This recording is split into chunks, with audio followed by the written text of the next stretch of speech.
In mid-1997, in the blooming garage rock scene of Detroit, one of the most iconic music duos in the history of rock music would make their debut at the Gold Dollar, a now defunct music venue in the center of downtown Detroit. As we all know, the White Stripes would go on to become legends, selling out arenas all over the world and writing a track so influential that it outpaced the legacy of the band themselves.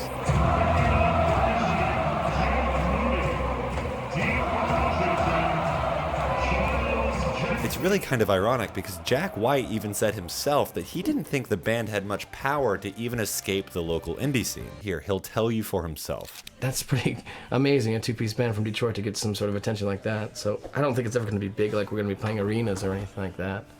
It just couldn't, you can't. We don't write songs that are going to be, top 40 hits or anything like that. But before any of that, there was an album called De Still. This was their second album as a band, and this is what we're going to talk about today because they recorded that entire album in their living room for $500. Now, subsequently following this record is where we start to see the band really take off. Because of this album, they had enough momentum to record White Blood Cells, and subsequently launching the band into stardom. But how did they do it? What about this environment was preferable to a full recording studio? And what gear and recording techniques did they use in order to accomplish this unique blend of blues and garage rock? Okay, it was unique then, might not be unique now.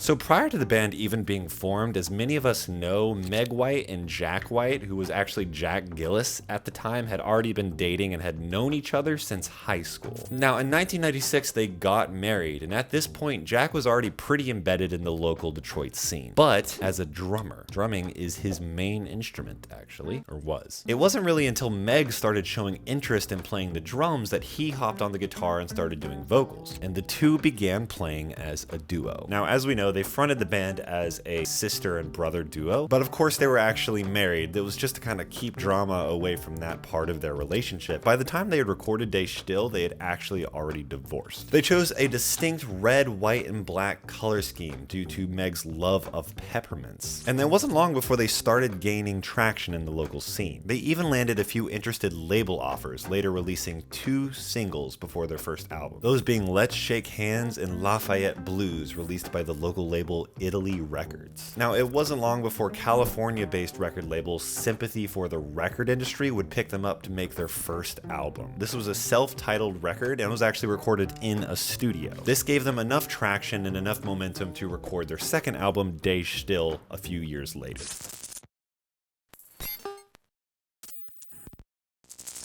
Now here's where things start to get a little bit weird. If the first record was recorded in a studio, why on earth would the second record be recorded in a living room for $500? Well, in the podcast Striped by Jack White's own Third Man Records, they lay it out pretty well. In addition to the general vibe, there were some practical realities that made recording at home a better option too. In general, it seemed like the material at hand was a little less fleshed out. When you record an album, you're booking out time at the studio. It's like, all right, we've got a week. I'm going to take a week off of work and we're going to block this out. And if it doesn't happen in that week, it's kind of like, well, what do we do? Whereas if you've got it set up in the house, you can say, hey, what are you doing tomorrow? Oh, I'm busy tomorrow. Well, the next day, oh, yeah, let's do tomorrow, the following day after work, that kind of thing. Quite simply, the songs weren't ready, and when you're a small band with only a modicum of label support, that stuff is expensive. So the decision was made to record at Jack White's own home, 1203 Ferdinand Street. Maybe don't go there. I think somebody, lives there. Jack even shares this little story about the recording of the album. The second album we made with the White Stripes, we recorded in my living room on an 8-track reel-to-reel, and so I was sort of setting up the microphones and had the mixers going, and then we were also performing at the same time. I had went over to the mixing board, and Meg had give me the drum volume, and I'd set it, and we pressed record, and turned around, and we started playing, and Meg stops and has this fear of God look in her face. Like this, she's completely frozen, and I'm still playing, and I don't understand what's going on. I turned around, and there was a 300-pound drunk man standing behind me in my living room who had just been walking down the street and walked in to the house. On this album, Jack and Meg were heavily influenced by the early 20th century art movement called De Stil. Now, this is a minimalist art style, namely recognized by its use of primary colors and simple polygonal forms. Pretty much all the colors used were one primary color, black and white. Is this ringing a bell for anything? Jack had the idea, had the vision of De Stil, and then recorded within that framework. And trying to distill their music, De Stil, De Stil. The Dutch art movement of De Stil was trying to synthesize down to the simplest, unornamental figures and colors, just primary colors and right angles, and making art out of that. I think Jack took inspiration from that in regards to that's really, really similar to what we are trying to do with our music. You'll find evidence of this philosophy littered all over the production of this record, including in how it was recorded. The goal was to reduce and simplify songs down to their very essence, and this was namely done by taking heavy inspiration from early blues standards, namely a fixation and a focus on the legendary blues singer Son House. They even included a cover of one of his tracks, Death Letter.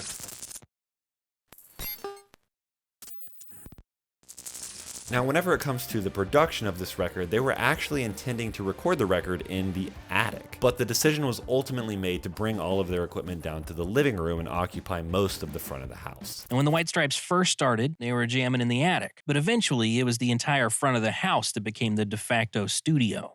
If you would have gone to Jack's house at the time, you'd walk in the front door. You would essentially be right in the middle of an array of like Jack's guitar pedals and amplifiers, and like where he'd be with Meg maybe like another 4 or 5 feet from there. Not in a very big space. It's like an overall L-shaped room. Now, much of the actual recording equipment that was used has been lost to time, but we do know a couple key things. The album was recorded to tape using a Tascam 8-track console that was then committed directly to a reel-to-reel. Now, the actual console itself could have been a number of things, but there is a strong potential that the device in question was a Tascam 388 8-channel board. This had a reel-to-reel tape machine built into the console. Now, some more internet sleuthing does seem to imply that they used a guitar pedal compressor as the only outboard gear used. That means that the incoming signal might have been compressed a little bit more by this pedal before being committed to tape. Now, although I haven't found any solid evidence to identify exactly what this pedal might have been, there is a strong chance that this pedal was a Boss CS3 compressor pedal. This is primarily due to the appearance of this pedal on Jack's pedal board shortly after the recording of this album. Given that we know that the White Stripes used very little equipment, I'm just making a deduction here. Now, the same simplicity of production equipment can be seen with the actual instruments themselves, with Meg rocking out on a simple formula of usually a 3-piece Ludwig kit. This kit also had the iconic peppermint logo on it as well. Her back to basic style of drumming left a really solid foundation for Jack to build on top of. And Jack's rig gets really interesting here, sporting the quintessentially Jack White 1964 JB Hutto Airline guitar. This is a Rezo glass guitar. That's what they called it. This is my main guitar that I played live for like 10 years in the White Stripes.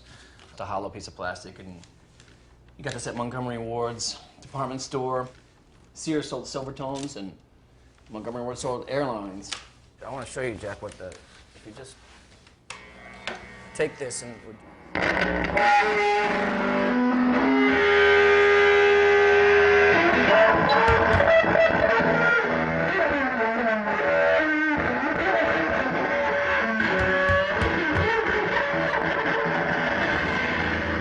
pick a fight with it. Pick a fight with it and win the fight.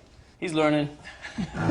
These instruments are made by a company called Valco. You might be familiar with some other brands called Supro and National that were also operated by the same company. These instruments, although rather expensive today, were not exactly designed to be quality guitars. These were catalog instruments designed to be ordered from a catalog and picked up at the local Montgomery Ward outlet store. They were kind of terrible in a good way. They were made out of fiberglass and the instrument was effectively hollow. Now, Eastwood Guitars would later actually pick up the rights to remake Airline instruments, but these were actually made out of wood for cost savings and what I would assume would result in a better instrument. That makes the originals really truly one of a kind and unlikely to ever really be recreated. This guitar, and likely also his other iconic catalog instrument, that being his K6533 value leader, yeah, that's the real name, would compromise the guitars on the record. When you combine this with a Digitech Whammy, a red, white, and black pedal, a Big Muff Pi, a red, black, and silver pedal, by the way, and a Fender Twin, that was primarily the tone of the record. Now, I want to point out that the production and the audio quality of this record aren't really anything to write home about, but I really think that's what makes this record special. Sticking close to the ideals of the De Still movement, the songwriting, the production, the equipment, and of course the playing, all of it kind of exists in the most minimal state it can. And of course, in terms of the production equipment, they weren't really doing anything insane. It was just to record the incoming signal. But there really is a lot of magic in the way that they produced this record. Not because of some fancy studio mystique, but it served as a casual environment for them to record their second record at their own pace. I remember walking down there and knocking on the door and no one was home. And I thought, oh, I guess we're not going to do this. And I went home and I don't know, I think he may have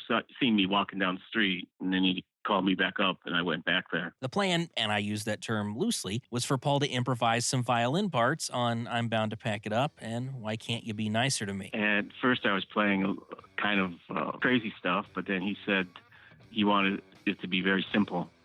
And so I kind of changed the improvisation and make it simple. And we recorded it and he liked it. And it was just very simple.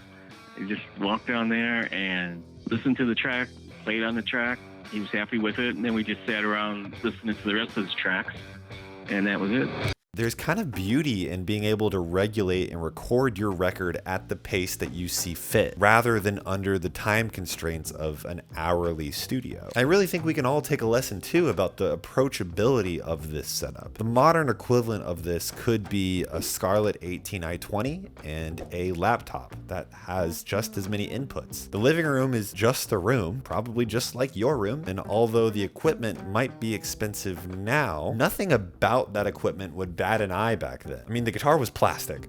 This guitar was not like iconic for sounding amazing. This guitar is iconic because of the white stripes. Don't go around thinking there's magic in a fiberglass guitar. As we all know, the white stripes would go on to release much more legendary records. And they would see a lot more success with those records too, but it was De Still that kind of served as the ideological foundation to build that iconic sound off of. Without the production and composition philosophies that we see on this record, there would be no Elephant. There would be no Get Behind Me, Satan. There's really beauty in simplicity, and that translates down all the way to the equipment that you use to record with. I hope this shows, as I'm always trying to show, that artists often start from the exact same place that you're in now. And there's a lot that we can learn from that ourselves and take away and apply to our own music, especially in 2023, when the power that you have on your laptop is more than they ever had in 2001. So take what you can from this and apply it to your own music. There's a lot that you can do with very little equipment, which I know is a cliche, but it is true. Anyways, thank you for watching. If you like this video, be sure to leave a like, subscribe, comment, if nothing else, just to boost it in the algorithm. It's kind of the game we have to play these days. And I will see you in the next one.